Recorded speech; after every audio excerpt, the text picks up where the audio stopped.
Magandang buhay! Today's episode, isa na namang masarap na restaurant-style recipe ang ating lulutuin.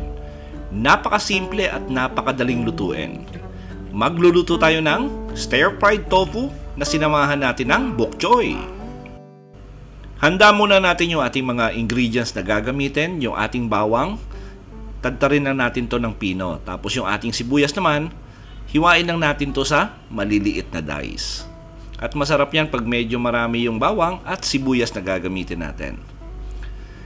Tapos gagamit tayo rito ng tofu. Gagawin natin dito ay hiwain lang natin to ng maninipis. Approximately siguro mga ½ inch yung kapal. Ngayon depende po yan sa inyo kung ano yung gusto nyong klaseng hiwa ng inyong tofu. Tapos gagawin natin dito, tabi muna natin. At yung ating bok choy, hiwain lang natin yung bandang puno niya. Tapos hatiin natin yung sa gitna. At masarap niyan pag medyo maraming bok choy na gagamitin nyo. Tapos gagawa na tayo ng ating sauce. Lagay lang tayo ng tubig. Tapos lagyan natin to ng soy sauce, oyster sauce. Tapos lagyan natin to ng liquid seasoning.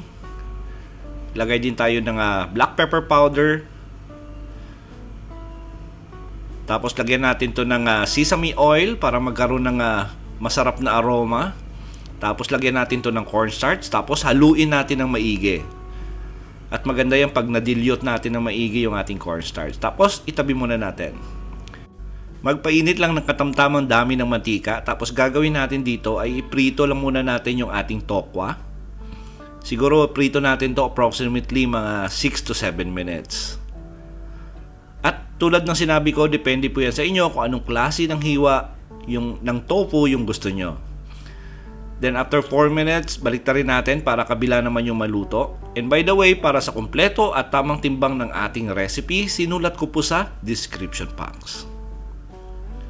Tapos pag okay na, gagawin natin dito ay hango lang natin at itabi muna natin. Magpainit lang ng konting mantika sa ating kawali. Tapos isabay na natin yung bawang at sibuyas. Igisa lang natin to ng mga 3 minutes hanggang maging light brown yung appearance ng ating bawang at lumabas yung bango ng ating sibuyas.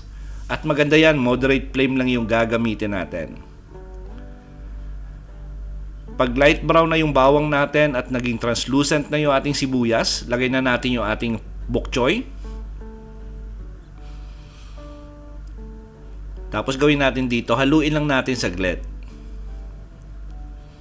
Medyo may pagkakangkong to kasi sa simula medyo marami siya tingnan, pero habang niluluto mo, nagiging konti yung ating bok choy. Stir fry lang natin ng mga 2 to 3 minutes. Tapos pag okay na, lagay na natin yung ating sauce na ginawa kanina. Ito yung tubig, soy sauce, oyster sauce, black pepper, at nilagyan natin ng cornstarch. Haluin lang natin saglit, tapos tatakpan natin to. I-bring to boil lang natin. Pag kumulo siya, lagay na natin yung ating tokwa. Siguro mga 2 minutes lang. Pag kumulo na yung sauce natin, gagawin natin dito, haluin muna natin saglit. Ngayon, depende po yan sa inyo kung gusto nyo ng saucy yung stir-fried tofu with bok choy nyo, dagdag na lang kayo ng tubig. Lagay na natin yung ating piniritong tokwa, tapos haluin lang natin hanggang sa ma-coat yung tofu natin ng sauce. At maganda yan pag medyo half-cook yung bok choy natin para may crunch pag kinakagat.